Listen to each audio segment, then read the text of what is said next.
hata kwa wakati huu. Tunasema ni wakati mgumu kwa kanisa, wakati tunajua kawaida tunastahili kuwa pamoja wakati tunamwabudu Mungu, lakini kwa sasa inatubidi kila mtu afanyie kwake. Tunajua ni wakati mgumu, lakini Mungu tuko na imani ya kwamba Mungu atakuja kutuondolea hili janga, yote yataisha na tutakuja kushiriki wote kwa pamoja. Vile vile tukijua ya kwamba siku ya leo kulingana na programs zetu za kalenda ya kanisa ndio ile siku ambayo tulikuwa tunatarajia kuwa na siku ya kufana sana, tukisherekea siku ya wanalika, Youth Sunday. Na tunajua mipango mingi ile viongozi wa youth walikuwa nayo na mikakati kutafuta wageni, kujipanga kwa sababu ya project ambayo walikuwa wanataka kuchukua kwa niaba ya kanisa lote kwa jumla. All is not lost. Our Lord God is still in control.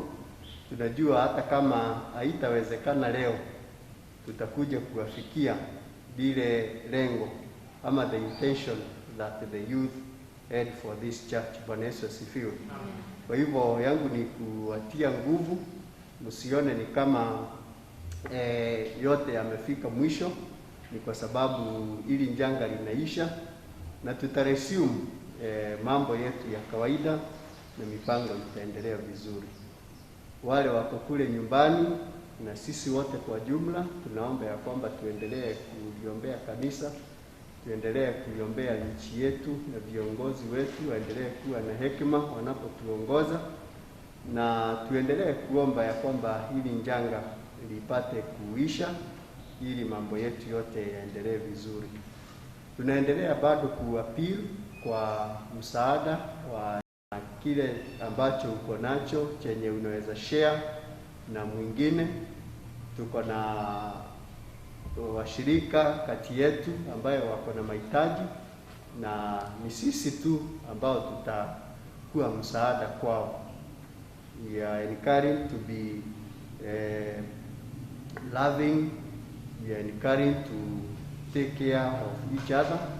Na ndio sababu tunaomba kwa wakati huu, ikiwa uko na kitu ambacho unaweza leta hapa kanisani. Last Wednesday tulikuwa tunagawa kile ambacho kilikuwa kimekuja, na leo tutaangalia ni nini itakuwa imeletwa, ndio tuone vile tutaendelea kugawia wale ambao wako na mahitaji kati yetu. Kwa hivyo ni vizuri tukumbuke ya kwamba tunastahili kuwa tukisaidiana wakati kama huu. Tuombe. Ni asante Mwenyezi Mungu kwa nafasi nyingine umetuwezesha kuipata ili tuwe na nafasi ya kuabudu. Ni asante kwa sababu umeendelea kuwa kimbilio na ngome na mlinzi wetu, na tunajua kwamba utaendelea kutulinda na kutuongoza kwa sababu wewe ni Mungu mwaminifu. Hata tunapokuja kushiriki neno lako, tunaomba uwe pamoja nasi na utuongoze, na ni katika jina la Yesu Kristo tunaomba na kuamini. Masomo ambayo tumepewa siku ya leo ndio yamekuwa the readings ambazo zimetumika na kanisa yote kwa jumla as we have been observing the Youth Week. The official dates za Youth Week zilikuwa last Sunday, lakini kama parokia tulikuwa tumeomba presbytery ya kwamba turuhusiwe to observe siku yetu siku ya leo. Ni kwa sababu last Sunday kulingana na kalenda ya presbytery ndio presbytery walikuwa waje kututembelea Meru Township Parish ili ambayo tunakuanga nayo ya presbytery visit, na kwa hivyo yetu ikawa ndio ya siku ya leo. Na hii ndio haya the two texts that we have read ndio amekuwa yakiongoza youth in the entire Presbyterian Church East Africa, na ni somo ambalo lina uzito mkubwa sana, especially pale tumesomewa from the book of Daniel chapter 6, na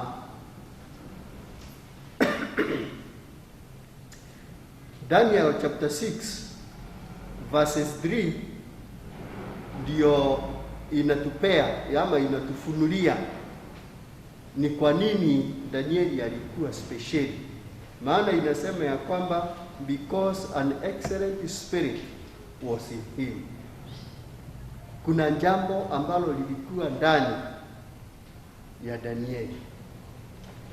Na tukirudi nyuma tunapata ya kwamba hili jambo lilianza wakati alifanya uamuzi. I want to believe that most of us are aware of the background of this the book of Daniel, na ya kwamba Daniel alikuwa mmoja wa wale ambao walikuwa wametekwa wakapelekwa nchi ya Babylon. Baadaye wakachaguliwa vijana wale walikuwa wanaonekana ni barubaru, vijana ambayo wanaweza soma traditions za Babylonians na yale mambo mengine ndio waweze kutumika.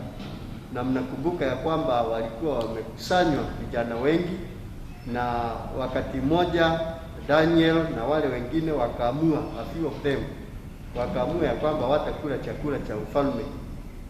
Ni kwa sababu hawataki kujiingiza na jinsi yoyote ambayo wataenda kinyume na itikadi ya Mungu yule ambaye wanaabudu. And so from there Daniel got God's favor, akapata kibali kutoka kwa Mungu, na ndio sababu sasa wakaendelea kupendeka hata kama wako nchi ya mbali, hata kama wako nchi ya utumwa. Daniel akaendelea kupendeka. By this time tunasoma chapter 6, historia inasema ya kwamba Daniel was about 80 years. Hakuwa kijana, alikuwa ni mzee, na alikuwa ameserve na viongozi wengi. Wanakuja wanaenda, wanakuja wanaenda, lakini anaendelea kutumika akiwa katika nyadhifa ya juu. Ni kwa sababu alikuwa amepata kibali mbele ya Mungu. And that is why tunaona ya kwamba ilikuwa inachukiza wengine, and especially the locals. Ni kwa sababu Danieli ni mgeni, amekuja anapata kibali, anapewa cheo kubwa, lakini wale wengine wanakuwa chini yake. From the text that we have read ni kwamba Danieli, ilifika wakati mfalme Darius akaonelea kwamba ataweka viongozi, kama vile time inakuja tunaona hata kama nchi ya Kenya president anachagua wale watu ambao watafanya kazi na wao, anachagua commissioners, anachagua ministers. So ni kama hivyo tu. So King Darius akachagua viongozi in the provinces, lakini akamweka Danieli akiwa juu kuliko wale wengine wote. And so they were envious, wakawa hilo jambo linawachukiza, na wakaanza kutafuta jinsi ambavyo wanaweza kumwondoa kwa system. Jambo ambalo linatufurahisha ni kwamba walitafuta all the grounds for accusation na hawakupata. Wakatafuta ni wapi wanaweza mshika Danieli, ni makosa aina gani ambayo wanaweza mshika nayo, hawakupata. Na tunaambiwa vizuri verses 4 inasema ya kwamba because he was faithful, responsible and trustworthy. Very key. He was faithful, he was responsible, he was trustworthy. Hakupatikana na njia yoyote, any fault ama corruption ya aina yoyote ile. Kwa hivyo walitafuta wakakosa. Na ikafika wakati wakasema ya kwamba labda sasa tutafute jinsi ambavyo tunaweza mhukumu kutokana na yale mambo ambayo yanaamini ya kidini. What a good testimony that they had for him. That we can only accuse him. The only accusation we can have It's only that one which is based on his religious beliefs and practices. Watu wanakutafuta jinsi wanaweza kukuangamiza, jinsi wanaweza kukuhukumu, wanakosa. Kwa sababu tabia zako, mwenendo wako, jinsi ambavyo umejiweka, hakuna jambo lolote ambalo wanaweza kukuhukumu nalo. This is what happens when you have good attachment with your God. This is what happens when you have that good relationship with Jesus Christ. And when we come to the second reading, tunapata ya kwamba Peter anaambia wa Kristo,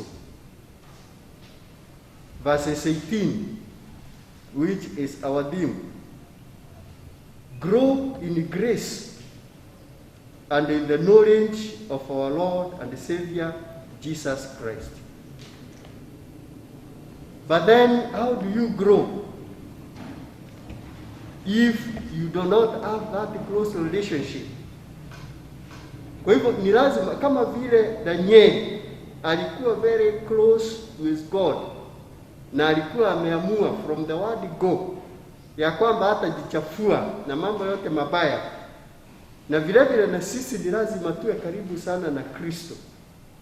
Ni lazima tumkaribie kwa mambo yetu yote, maisha yetu, mienendo yetu, na yale yote ambayo tunafanya siku kwa siku, iwe tunayafanya tukiwa karibu sana na Yesu, maana ni yeye tu ambaye ako na uwezo wa kutuwezesha tuweze kukua katika imani.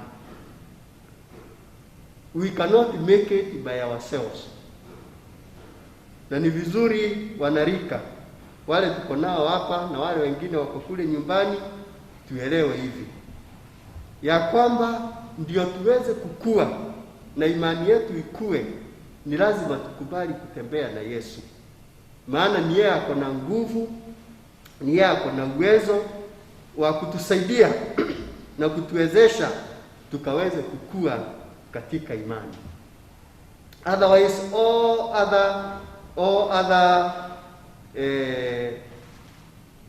other things that we may do to try and grow in faith will be impossible if you have not put God, if you have not invited Christ to be a very close friend.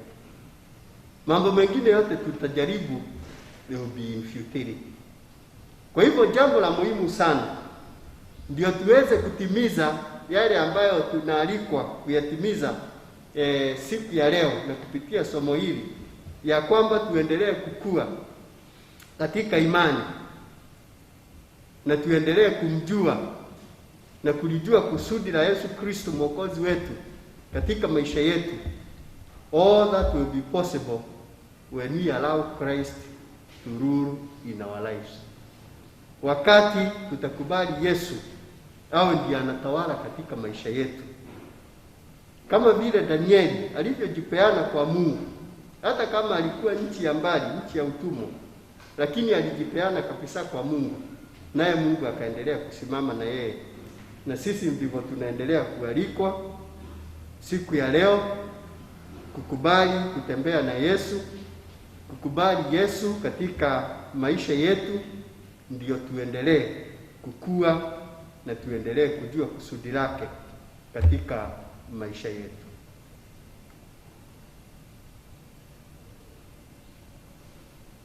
Sijui umejaribu kiasi gani. Daniel was not struggling. Daniel was not competing. Na hakuwa na haja ya kujionyesha.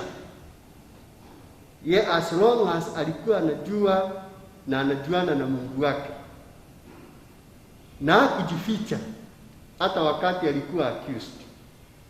So sijui wewe katika maisha yako umekuwa ukipitia challenges gani katika maisha ya Ukristo. Kwanza ni kukumbusha ya kwamba we will always have enemies. Daniel had enemies, very close friends, wenye unatarajia kwamba ndio watu wa karibu sana na wewe, wenye walikuwa wamechaguliwa pamoja na wao, but they were his first enemies. Ndio walikuwa wanampangia vile watamwangamiza, vile watamuondoa karibu na wewe na yeye. Ndio sababu tunasema tunamhitaji huyu Yesu sana, maana ndiye yule tu rafiki ambaye hawezi akatufrustrate. Sijui umeweka imani yako wapi?